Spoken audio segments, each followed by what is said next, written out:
Hi കൂട്ടുകാരെ, പുതിയൊരു വീഡിയോയിലേക്ക് എല്ലാവർക്കും സ്വാഗതം. അങ്ങനെ ഗൗതം പാറുവിനോട് എല്ലാ സത്യങ്ങളും പറയുമ്പോഴേക്കും പാറു ബോധം കെട്ട് ഗൗതം അറിയുന്നില്ല കേട്ടോ. എല്ലാ സത്യങ്ങളും വെട്ടിത്തുറന്ന് പറഞ്ഞിരിക്കുകയാണ്. എൻ്റെ അമ്മയെ ഞാൻ തിരിച്ചറിഞ്ഞു, അതുകൊണ്ട് പാറുവിനെ ഞാൻ ഉപേക്ഷിക്കില്ലെന്ന്. അങ്ങനെ പാറുവിന് ഭക്ഷണമൊക്കെ വാരിക്കൊടുത്ത് അവിടെ നിന്ന് പോകുമ്പോൾ പാറു ചോദിക്കുകയാണ്, മോനെ നീ കാര്യമായി എന്തോ ഒരു കാര്യം എന്നോട് പറയാൻ ഒരുങ്ങിയതാണ്, പക്ഷെ അതെന്തായിരുന്നു എന്ന്. ആ സമയം നിധിയും ഗൗതമും പെട്ടെന്ന് പേടിച്ചു പോവാണ് കേട്ടോ. ഈ സമയം നിധി പറഞ്ഞ വാക്ക് ഗൗതം ചിന്തിക്കുകയാണ്, ഇതാണ് ഞാൻ പാറുവിനോട് പറയണ്ടെന്ന് പറഞ്ഞത്, ഇപ്പം കണ്ടില്ലേ. അപ്പോൾ ആ സമയം ഗൗതം പറയാണ്, എൻ്റെ അമ്മ എന്താ ഇങ്ങനെ ഭക്ഷണം കഴിക്കാതെ ഇങ്ങനെ ടെൻഷൻ അടിച്ച് നടക്കുന്നത്? അമ്മയുടെ മകൻ അമ്മയുടെ കൂടെ എന്നും ഉണ്ടാവും, അത് പറയാനാണ് ഞാൻ കാര്യമായി വന്നത്. അമ്മ പഴയതുപോലെ ആരോഗ്യമൊന്നും ശ്രദ്ധിക്കുന്നില്ല, എൻ്റെ പാറു ഇനി ആരോഗ്യമൊക്കെ ശ്രദ്ധിക്കണം കേട്ടോ എന്നൊക്കെ പറഞ്ഞിട്ട് ഗൗതം പെട്ടെന്ന് അവിടെ നിന്ന് പോവാണ് കേട്ടോ. ഈ സമയം നിധിയാണെങ്കിലോ ഇങ്ങനെ അവിടെ നിൽക്കുമ്പോൾ പാറു പറയണേ, എടി നിധി, നിന്നെ ഞാൻ എൻ്റെ മരുമകളായിട്ടല്ല മകളായിട്ടാണ് നിന്നെ ഞാൻ ഈ വീട്ടിലോട്ട് കൊണ്ടുവന്നത്. പക്ഷേ ഇത്രയും കള്ളങ്ങൾ നിനക്ക് എന്നോട് വേണ്ടായിരുന്നു. നീ നിർമ്മലയുടെ അടുത്ത് പോയി എൻ്റെ മകനെ കാണിച്ചു കൊടുത്തു, അതുപോലെ തന്നെ എൻ്റെ മകനെ ഇനി നിർമ്മലയെ കാണിച്ചു കൊടുക്കാനുള്ള പരിപാടിയാണോ? എനിക്കുറപ്പാണ് എൻ്റെ ജീവിതത്തിൽ വലിയൊരു വിള്ളൽ ഉണ്ടാക്കുന്നത് നീയായിരിക്കുമെന്ന് എൻ്റെ ഈശ്വരൻ എൻ്റെ മനസ്സിലിരുന്ന് പറയുന്നു. അതിന് തുടക്കങ്ങൾ ഞാൻ കണ്ടു കഴിഞ്ഞു. ഒളിച്ചും പാത്തും നീ അവളെ സപ്പോർട്ട് ചെയ്ത് എൻ്റെ മകനിക്ക് നീ എന്തായാലും അവൻ്റെ അമ്മയെ തിരിച്ചു കൊടുക്കും. അന്നേ പാറു ഉണ്ടാവില്ല. പാറു ഗൗതമിനെ ഈ ഒരു അവസ്ഥയിലാക്കിയത് എൻ്റെ മകൻ നിന്നെ വിട്ടു പോകാനില്ല, അവനെ സ്വന്തം വയറ്റിൽ പ്രസവിച്ചതുപോലെ തന്നെ വളർത്താൻ തന്നെയാണ് എന്നുള്ള ആ ഒരു കാര്യങ്ങൾ വ്യക്തമാക്കുക കേട്ടോ.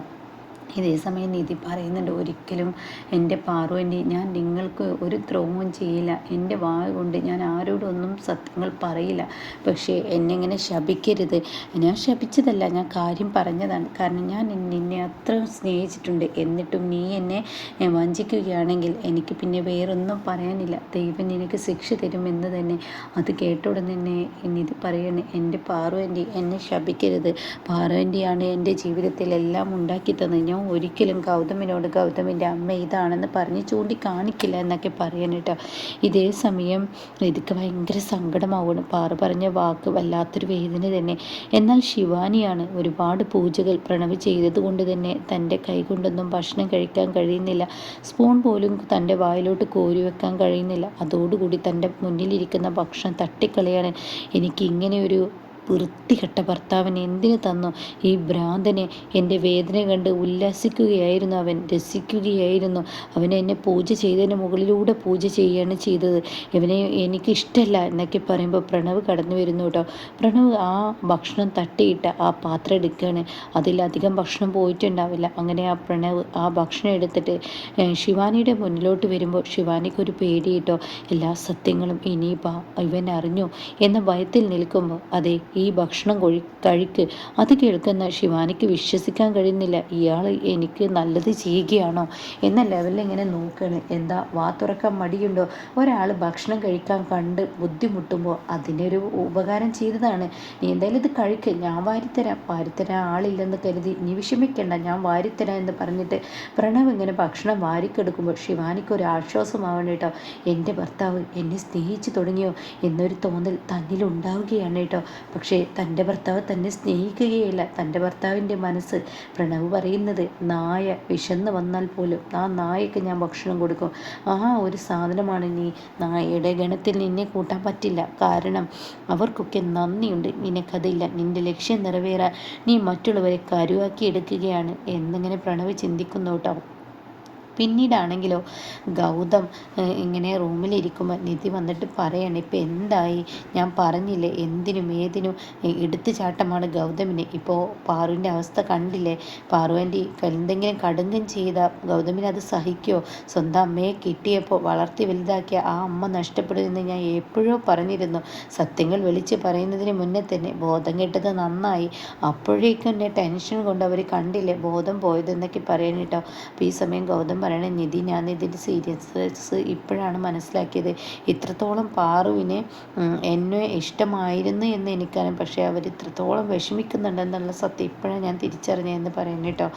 പിന്നീടാണെങ്കിൽ സി കെ സി വസുന്ധരക്ക് തിരിച്ച് വിളിച്ചിരിക്കുകയാണ്. അപ്പോൾ സി ചോദിക്കുകയാണ്, വസുന്ധരയെ നീ എന്തിനാ വിളിച്ചത്? എന്നെ വിളിക്കുന്ന സമയത്ത് വലിയ ടെൻഷനുള്ള പണികളായിരുന്നു, ആ സമയത്ത് എനിക്ക് എടുക്കാൻ പറ്റില്ല. എന്നാൽ ആ സമയത്ത് എടുക്കാത്തത് കൊണ്ട് തന്നെ നിങ്ങളോട് ഇപ്പോൾ എനിക്കൊന്നും പറയാനില്ല.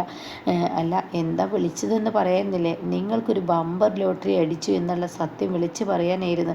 എനിക്കോ ലോട്ടറി എടുക്കാത്ത എനിക്കോ? ഇവിടെ താൻ ഇത്ര പൊട്ടനാണോ? ബമ്പർ ലോട്ടറി എന്ന് പറയുന്നത് താൻ തേടി നടക്കുന്നത് തൻ്റെ കൺമുന്നിലുണ്ടെന്ന് പറയാനാണ് ഞാൻ വിളിച്ചത്.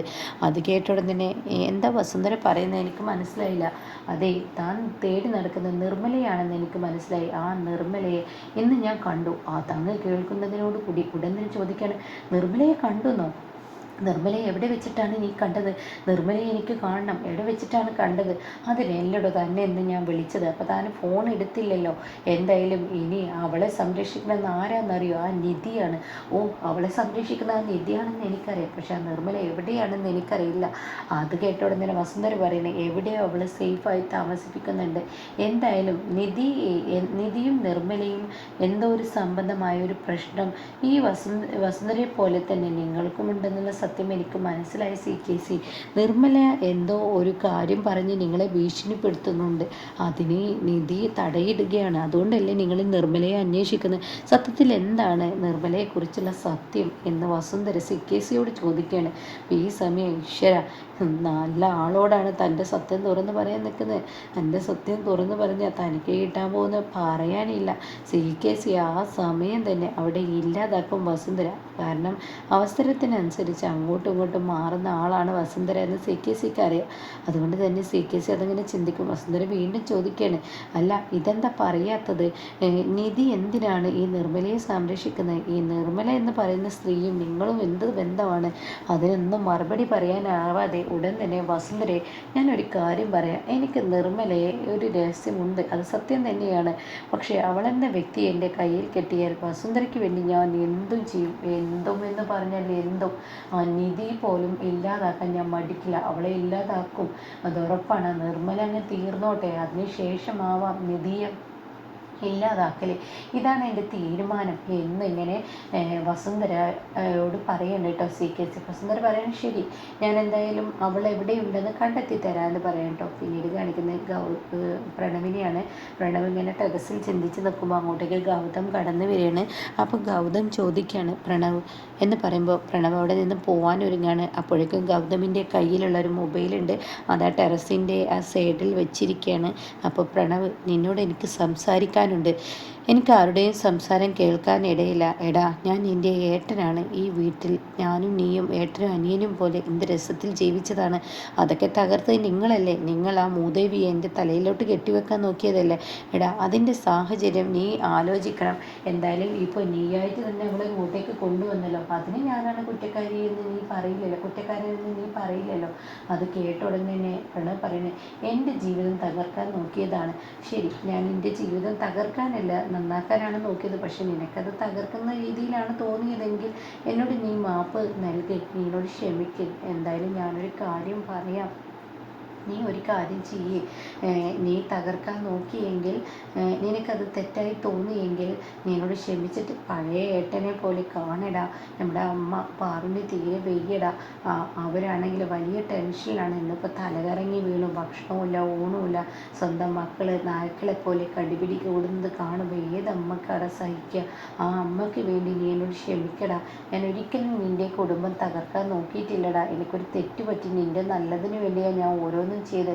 പക്ഷെ അത് നിനക്ക് ഇഷ്ടമില്ലെന്ന് കണ്ടപ്പോൾ ഞാൻ വിട്ടു. ഇനി നീ എടുക്കുന്ന ഏത് തീരുമാനത്തിൽ ഞാൻ നിനക്കൊപ്പം നിൽക്കൂടാ എന്നൊക്കെ പറയുമ്പോൾ പ്രണവ് ഒന്നും മിണ്ടുന്നില്ല കേട്ടോ. അപ്പോൾ പ്രണവിനോട് പറയാനുള്ളത് താൻ പറഞ്ഞു എന്ന് പറഞ്ഞിട്ട് ഗൗതം അവിടെ നിന്ന് പോവാൻ ഒരുങ്ങുമ്പോൾ ഏട്ടനൊന്നും അവിടെ നിന്നേ. അപ്പോൾ ഗൗതമിന് ഒരുപാട് സന്തോഷമാവുകയാണ്. അപ്പോൾ തിരിഞ്ഞ ഉടനെ തന്നെ പറയാം, ഇതാ ഏട്ടൻ്റെ മൊബൈൽ ഇതാ.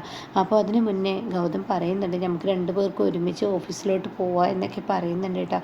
അപ്പോൾ ഈ സമയം പ്രണവ് പറയണേ, ഏട്ടൻ പറഞ്ഞതൊക്കെ ഞാൻ ഉൾക്കൊണ്ടു. എന്തായാലും ഞാൻ കാരണം ആർക്കും വിഷമം പാടില്ലല്ലോ. അപ്പം നമുക്ക് രണ്ടുപേർക്കും നാളെ ഓഫീസിലോട്ട് പോകാമെന്ന് പറയണം കേട്ടോ. അപ്പോൾ ഇനി നെക്സ്റ്റ് വരാനിരിക്കുന്ന എപ്പിസോഡ് ഇങ്ങനെയൊക്കെയാണ് കേട്ടോ.